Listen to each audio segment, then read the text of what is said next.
This week, we get to the bottom of Griffin Claw's signature IPA, Norm's Raggedy Ass.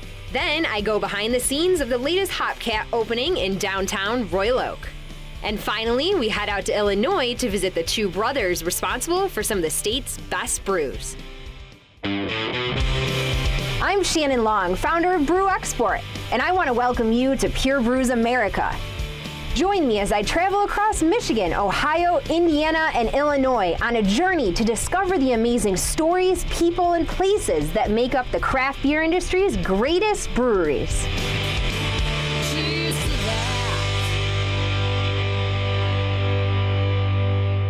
Hey, it's Shannon Long, and today I'm hanging out with my friends at Griffin Claw Brewing Company in Birmingham, Michigan.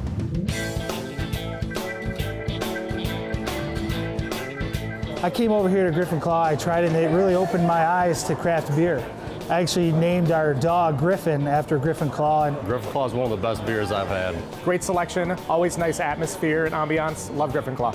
It's surprising how many places that they're on tap and how many places are actually selling their cans. You know, the communal seating is really cool. You know, always finding someone new you're sitting next to.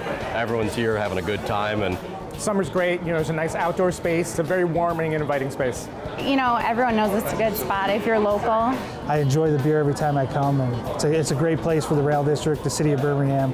you know, it's nice that it's in a neighborhood because, you know, kids run around, everything's great like that. It's a real family atmosphere and, you know, hard to beat. We have become really kind of a wonderful neighborhood hangout, and we've become really a part of the community. And I have to tell you something cute. I ran into a kid and he said, I bought a house across the street because of Griffin Claw. Even though their brewery and tap room were only built in 2013, the team at Griffin Claw have been brewing award-winning beers for years. You know, we really came in through the back door. We've owned Big Rock Chop House for 35 years down the street in the old historic train station. So I've been to Big Rock. I had no idea, though, that they started over there. They're like, yeah, we started in Big Rock. We were brewing there for a couple years and then came over here. Fascinating. Had no idea. Yeah. And we thought it gave the restaurant a little pizzazz. It wasn't a sophisticated system, but the beer became famous. I mean, Dan would be going to these shows into Denver and Belgium, and the Norm's IPA won the best IPA in the world. Had their Norm's Raggedy Ass, and I fell in love with it. It's an incredible beer. As far as like our Norm's Raggedy Ass or some of our IPAs, you can't beat them. Some of the best beer. So people called and wanted to start buying it, and we said, should we build a brewery? So we did. So we've got a can of Norm's Raggedy Ass right off the canning line. Yep. I'm like the luckiest girl in the world. Griffin Claw is based around basically one beer. Dan's big beer, Dan's award-winning beer is Raggedy Ass. Norm's Raggedy IPA is basically like 75% of our business. So we're very thankful to have something that's so successful in the 3 years that we've been open.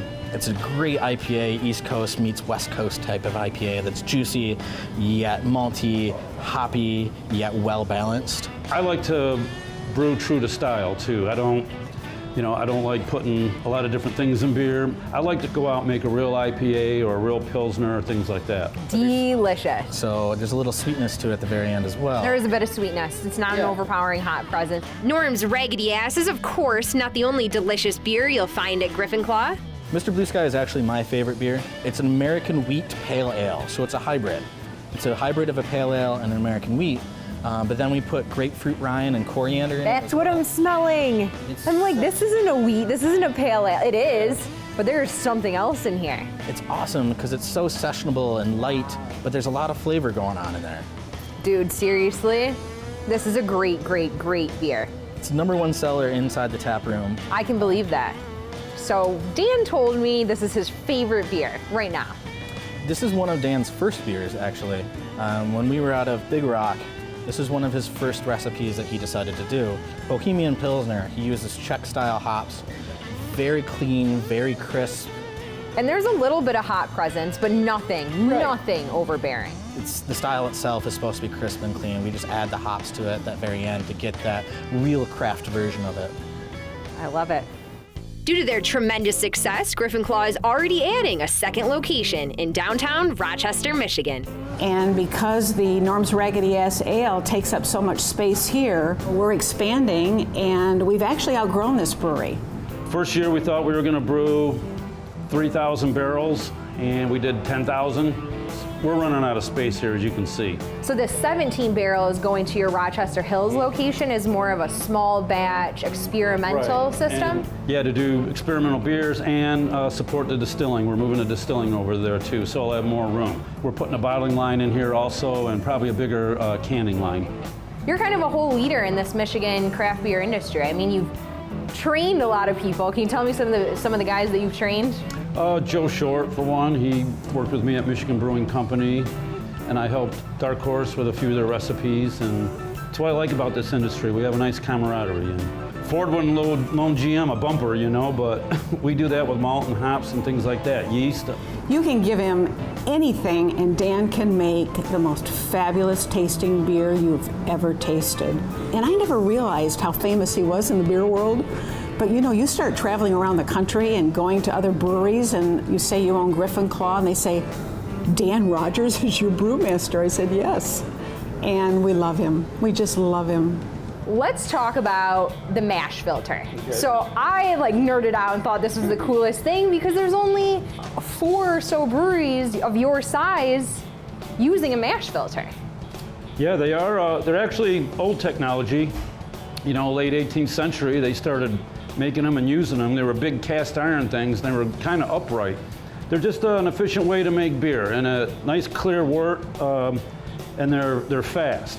They're efficient, and you get more extract out of the grain, and you use less water. We love it. I wouldn't go back to a louder ton. We've mashed out at a lot of different breweries, and it's never been anything like this. It's about 2,000 pounds pressure keeping that mash filter closed. So we back that off. It opens up kind of like an accordion, or I say like a loaf of sliced bread, and we got to get the peanut butter out of each section there, so usually it falls right down. Dan, this looks more like baby poop than spent grain. This is the easiest mashing out I've ever done. Usually I'm covered in spent grain, I'm all sticky. Yeah. I'm not even breaking a sweat over here. No. Takes probably 10-15 minutes to do that. Then we hose any little extra grain off and close it back up. We got 20 minutes to complete that process because the computer's got it timed where that next batch is coming through. And we hit that time. We weren't over. We hit it. You can see they're on the next batch. Hey guys, thanks for showing me how your beer is made in the mitten. Cheers. Cheers.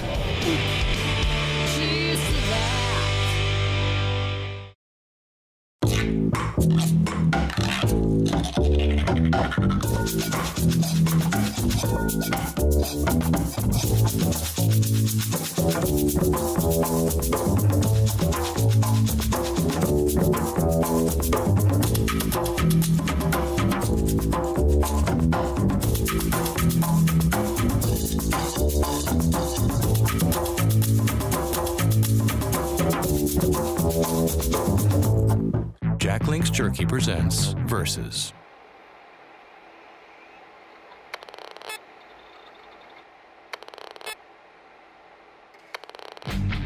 As you can see by our irrefutable science, Jack Link's has more protein and better music than these other snacks.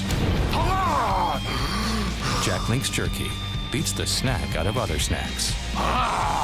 Introducing Jack Link's Extra Tender Steak Strips.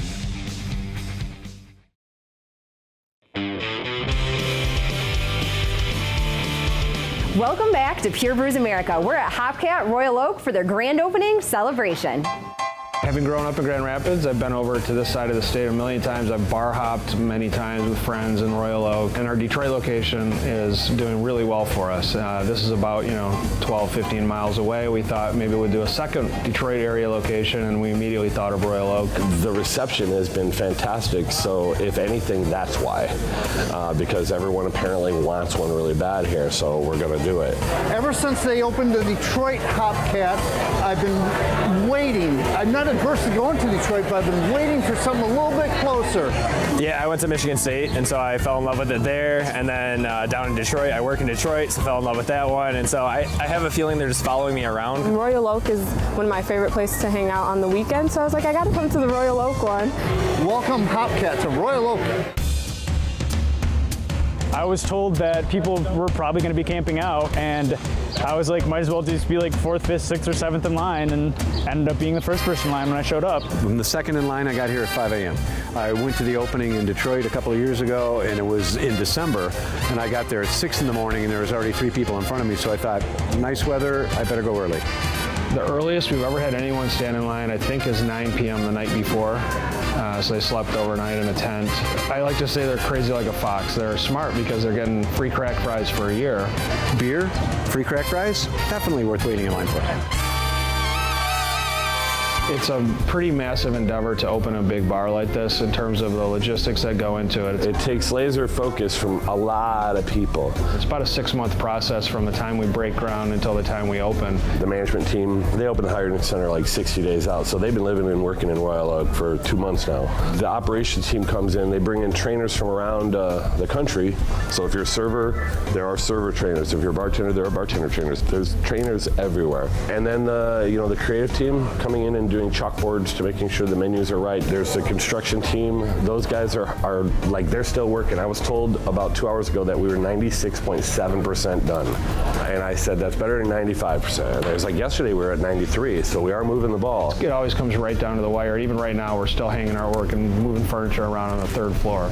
It's kind of crazy. 1, yeah! 2, come on, let me hear it! 3, give me all you got! 4, last 1! 5, yeah! 5 squats for freedom, something I created like in, I don't know, like 95. It puts a smile on everybody's face. Even if they hate the concept, by the end of it, they've got a dumb grin on their face.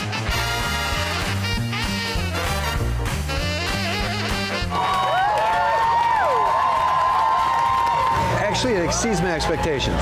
It's a very comfy place. You feel right at home right away. And even though this one seems to have a lot of elements from Grand Rapids, I think it's extremely unique as well. So it's 3 floors and we have 3 separate designs. I wanted the first floor to kind of look like a pub, just a warm, welcoming type of place with hardwood and brick and real pub kind of atmosphere. So that's what we did here. This is a premier spot. I love the artwork. The jazz theme's cool. I like how it all is. I mean, the wood, the brick, it's looking good. The 2nd floor, we went for an Art Deco kind of speakeasy look. We have Naga hide and leather on the walls. We have a lot of old photographs of old jazz musicians. Rooftop is more of like a loungy cocktail, rooftop deck atmosphere. We actually play tiki bar music up there, a playlist that I put together. I'm excited for this summer, being up on the rooftop. I mean, Royal Oak doesn't have a lot of outside beer drinking spots, so I'll be up there a lot. So we have 100 beers here, 100 beers on the 2nd floor, and then we have 30 beers, the local 30 on the 3rd floor. So 230 taps. And it's going to be hard to choose from all those. It's going to be awesome. But I want to do like a flight. I want to try several, because there's a lot of options here. We do have shorts, which is what I'm drinking, but we also have Dragon Mead and Royal Oak Brewery and Rochester Mills and a lot of other local Southeast Michigan breweries. Honestly, you can't beat it. One of the best bars I've ever seen. Cheers to Hopcat Royal Oak. Cheers! Cheers! Pure Brews America is sponsored by Faygo, the original craft pop that's been made in Michigan for 110 years. Pick up a 2-liter or 6-pack today to create the perfect craft cocktail. Cheers to that.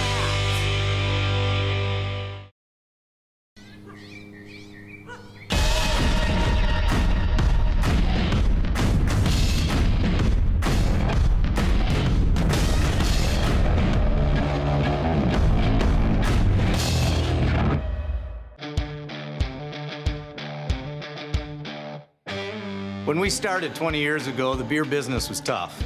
So we played it safe and brewed the beers we thought people were expecting, which led us pretty much right to the edge of bankruptcy. So we figured we may as well start brewing beers that we liked. Bigger, bolder, aromatic, in-your-face beers. And luckily, it turned out a few other folks enjoyed those beers as well. So now if it's brewed by us, it's really brewed for us. That's the secret. But you just told everybody. At Meijer, we believe in the people who believe in themselves and bringing our customers the very best local craft beers from all over Michigan, like Founders, Bell's, and Shorts. Because things that come from nearby don't just taste better and fresher. They help keep our prices low and our communities thriving. I'm Mike Stevens. And I'm Dave Ingvers. Look for us. And great beers from all over Michigan at your local Meijer.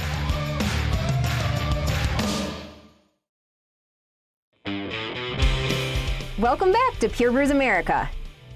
Did you know that there are over 100 different beer styles? This variety creates countless opportunities for healthy and delicious pairings from our friends over at Larissa's Kitchen.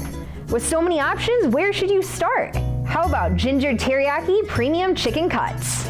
I recommend a light blonde ale to complement the refreshing ginger, toasted sesame seeds, and touch of brown sugar Larissa's Kitchen puts in their ginger teriyaki recipe. Arcadia Ale's Cheap Date is an ideal match of flavor intensity. You could also try Perrin Gold, Tractor from Greenbush, or Arbor Brewing's Bollywood Blonde. So visit your local Meijer stores today to try Larissa's Kitchen. The passion in every bag makes this protein snack a perfect pairing with your favorite craft beer. More than 20 years ago, Meijer sold their very first craft beer. Today, they've expanded their selection to hundreds of craft beers, creating the expansive array that is the Beer Frontier. The Beer Frontier is your in-store and online home for discovering and exploring the best breweries and beers. Visit the Atlas section of the Beer Frontier to find breweries that are close to home and some that you may want to try at your local Meijer. You can also find videos, bios, and other fun information on great Midwest breweries. You've been around. What are your thoughts on how Meijer has kind of helped this whole industry grow?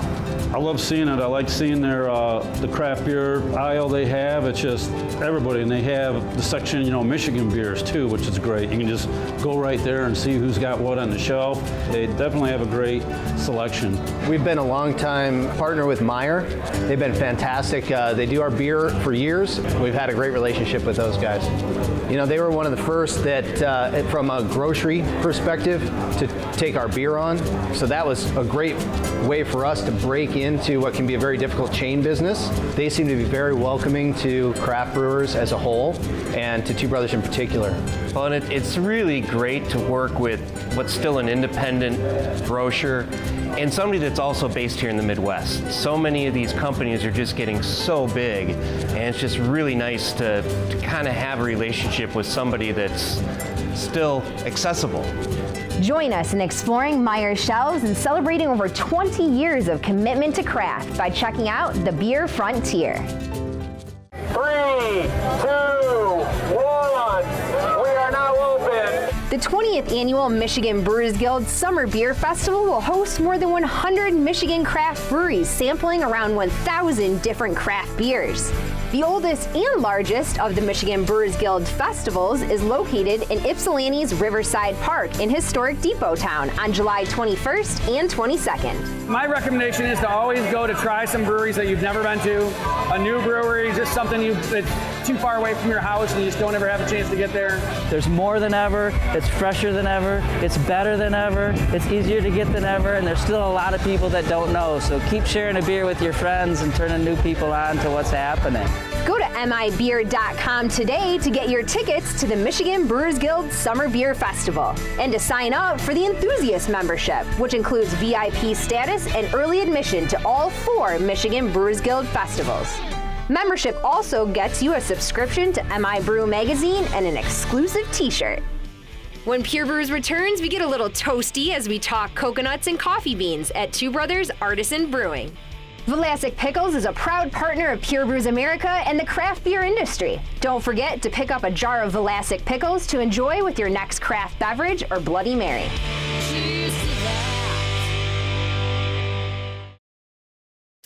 At Planters, we're all about great taste, and we thoroughly test all our nuts for superior craveability. Hey, Richard, check out this fresh roasted flavor. Looks delicious, huh? Yeah. Richard, try to control yourself. I can't help it. And how about that aroma? Love that aroma. Craveability approved. Ooh, can I have some now? Sure. Help yourself. Wait, what?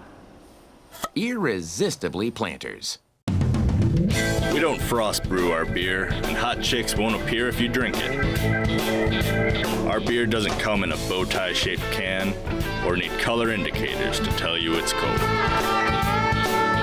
It won't be delivered by Clydesdale horses, and to tell you the truth, we aren't the most interesting people in the world. Fact of the matter is, we don't tell stories. We just let our beer do the talking. Back in the early 2000s, Janice would have dropped off all 4 of her kids at soccer practice after a sit-down dinner. But Janice is a mother today, so all 4 of Janice's kids are on 4 separate paths of self-discovery, which occur at 4 different times in the afternoon, leaving a total of 4 minutes for her kids to eat. Even though dinner time has become less strict, we remain strict as ever when it comes to our standards. Made with premium cuts of 100% kosher beef, so you can feel good feeding your family no matter what time dinner is. Hebrew National, we remain strict.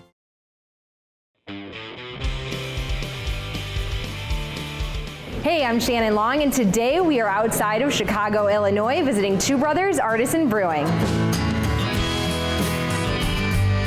Been coming here for a long time. Food's great, the beer's great. They really do a good product out here, and I'm really stoked that they're out here making good beer for people like us. Love it. Great beer, consistent, awesome quality. I travel all the way out here. I live in the city, Chicago, so come all the way out. For a lot of people, Warrenville was kind of out in the sticks, but nevertheless, they built a great brewery.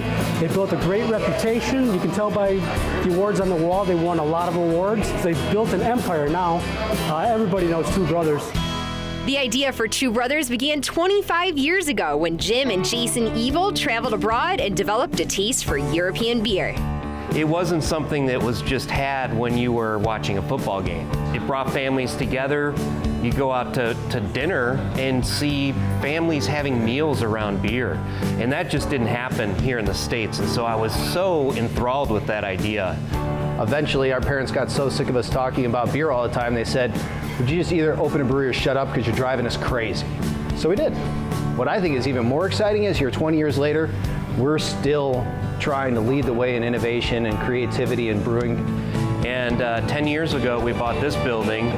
So we put a very small little pub here, become successful, and as a result of that, 6 years ago, we moved to Aurora, bought a roundhouse, and it's the oldest limestone roundhouse on the continent now. Two Brothers has since added 2 more Illinois locations in Naperville and Oak Park, plus another in Scottsdale, Arizona.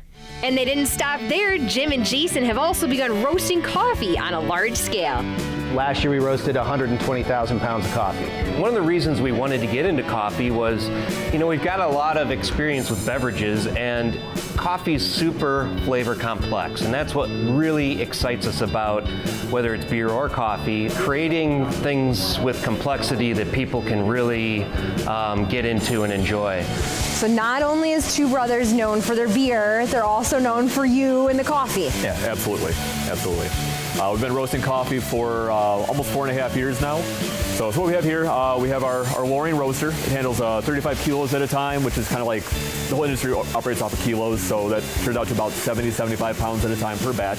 Behind you here, the green bean cart. From there, that's where we load up all of our green coffee, so pre-roasting. Gets vacuumed up in this hose up to the hopper up on top. The average roast is about 12 to 13 minutes. We'll drop down into the cooling tray, and that's what most people see as like the coffee roaster. All that's really going on there is the coffee is being cooled down to room temperature as fast as possible. 5 to 6 minutes, the coffee will be cool to touch and ready to be bagged. What is your most popular, roast? Between our brew house and our brew house dark are kind of our two flagship coffees. Very cool. I'm a beer lover, but your coffee sounds pretty delicious to me. Thank you. Coffee's great and all, but I came here for a different kind of brew. Time to finally drink some beers. Not any beers, some Two Brothers beers. Absolutely. What do we have up first? So up first, we're going to do our Domaine du Page. So this is our flagship French country ale. Gold medal winner, so just won its 6th gold medal at last year's Great American Beer Fest. Oh my gosh. Yeah, just the quintessential beer from Illinois. That's interesting. Not a lot of people breweries have their flagship beer a French country ale. That's not your common flagship beer. No, it's unlike anything else in the market, which is kind of something that makes it unique. So I like Domaine du Page. Personally, I think that's an unsung beer. I think that's totally underrated for what it is. That is, I think, just probably a quintessential classic craft beer that every time they make it, it's just awesome. A little bit of earthiness, a little bit of nuttiness, and a little bit of bread, and almost no bitterness. So just really easy drinking, awesome food-friendly beer, pairs with almost anything, but particularly pizza and burgers and all the good stuff. All the good pub food that you want. This is Pinball. This is our Juicy Hop Pale Ale. We call it that because it's got a really awesome citrus presence in there. That nose is just amazing. Orange, lemon, passion fruit, pineapple, just all up front. Wow, this smells so amazing. Pinball, new release. It's a real easy drinker, super flavorful. I think they're just doing a great job. You know, I've always gravitated towards pale ales, and so our Pinball Pale Ale, it's such a nice beer. It's complex, but it's not overly alcoholic or a crazy double IPA thing, and you can sit and you can really just enjoy it and not worry about, you know, standing up when you're done. This is such a good beer. Such a good beer. So this is our 20-plus Pilsner. After 20 years, it's about time to enter the market as a Pilsner. So Pilsners are notoriously difficult to brew. You can't hide any mistakes in them. And we're really proud of what we're doing with that particular beer. So for me, that's the one I reach for in the nice weather like this. So nice straw color in there. Oh yeah. You're doing things right with this one. Doing things right with this one. Incredibly easy drinking. Well, cheers to 20 years and 20 more. 20 plus. 20 years and 20 plus. My stop at Two Brothers wouldn't be complete if I didn't visit the brewers to see what trouble I can get into. Alex, are we toasting some coconut today? That is correct. We're making our coconut golden ale called Pahui Hui.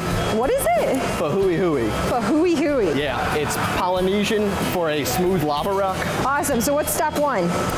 Step one is we buy the coconut untoasted and unsweetened. All right, let's not burn the brewery down. There we go. There we go. We have fire. Go ahead and throw her on. Throw it all, the whole bag? Whole bag. All right.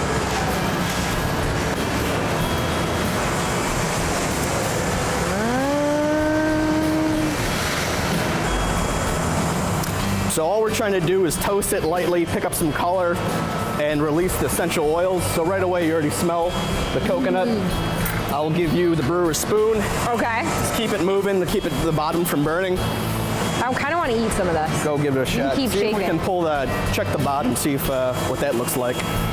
There, keep it, go to the bottom. There we go. Now we're getting some color. You can smell it. Oh yeah, this is good. Oh gosh, I'm bad at this. We should switch. You do this part. Here, it's getting a little hot. All right. Keep it moving. Shake, shake, shake. So you could probably buy toasted coconut already, right? It's actually harder to find untoasted coconut, but we do this on purpose. We feel it gives a better flavor to the beer. I think we might have burned a little. Little got burned. We'll keep it moving. Oh my gosh. I think we did a pretty good job. Good job. All right, let's put it in the mash.